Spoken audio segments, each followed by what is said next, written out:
back to the phone lines and talk to Joe in Denver, Colorado. Hi, Joe. Oh, hi, Hank. How are you doing? Good. I want to thank you for taking my call. I listen to you coming home every day from work. Oh, thank you. My question is at work. I have some coworkers, and we have a little fellowship group once a week, and we study different books. We're currently studying the Case for Christ, and it's really nice to get everybody's viewpoints on different things. The question I have is in reading some of these books and going over the Bible, one of our members is a Mormon, so sometimes our discussions get off in a tangent. And one of the things that he keeps bringing up, I guess part of the Mormon doctrine is the concept of premortal existence.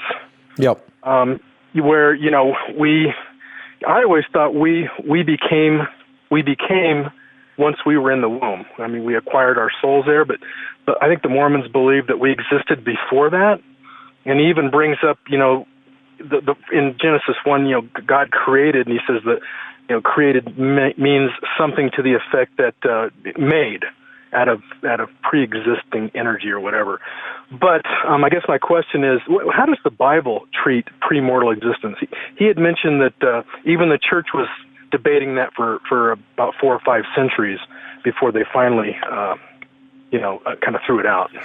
Well, no. I mean, I think what you said is really the correct answer. When a woman gives birth, she doesn't give birth to a body alone. She gives birth to a human being. And to be human means that you're a body-soul unity. So there is no warrant whatsoever, either in biblical theology or in common sense, to suppose that we pre-existed.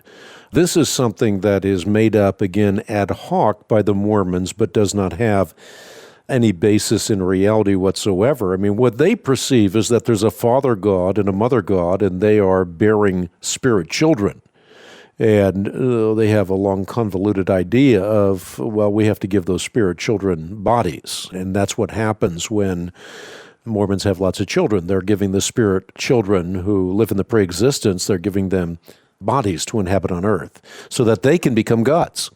Of course, none of this bears any semblance to either reality or biblical truth.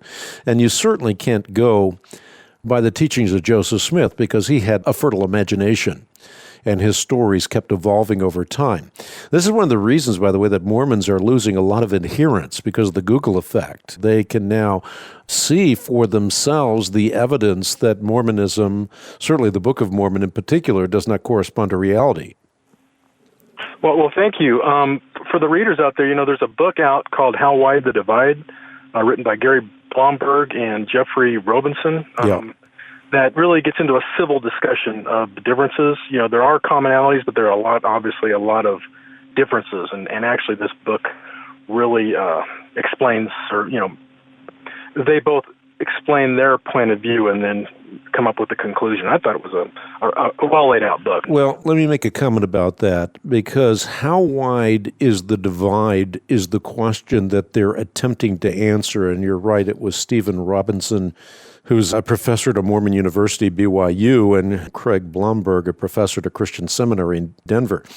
They're attempting to answer that crucial question in this book, How Wide the Divide. But in the end, this book, though it's released by a major Christian publishing house, concluded the divide may not be nearly as wide as many have supposed. But this is despite the most obvious of all facts, and that is Mormon founder Joseph Smith emphatically declared that God has not been God for all eternity. And I've said many times, virtually every single theological heresy begins with a misconception of the nature of God. When they say God was once a man and became God, and as God is now we can become, that shows that there's an unbridgeable chasm between Mormonism and Christianity. And that unbridgeable chasm can never be papered over with rhetoric. So I think that book actually did a very bad service. It, on the one hand, would give a lot of comfort to Mormons that, well, they're basically another Christian religion, which is what the PR department of the Mormon Church wants them to believe.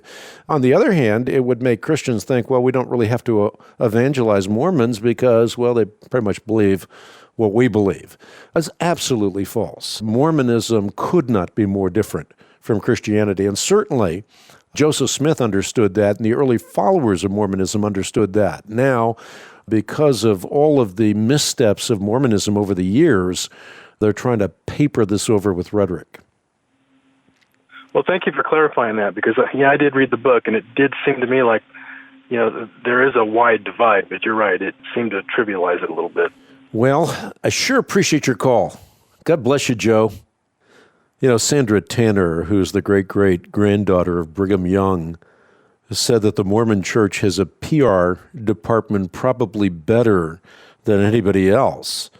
And they are very careful in painting a public image that tries to make Mormonism sound like it's just about the same as evangelical Christianity, but it really isn't. She humorously points out, I think it's kind of similar to saying that a cat is a dog. She makes an excellent point, and in a poignant fashion, I might add.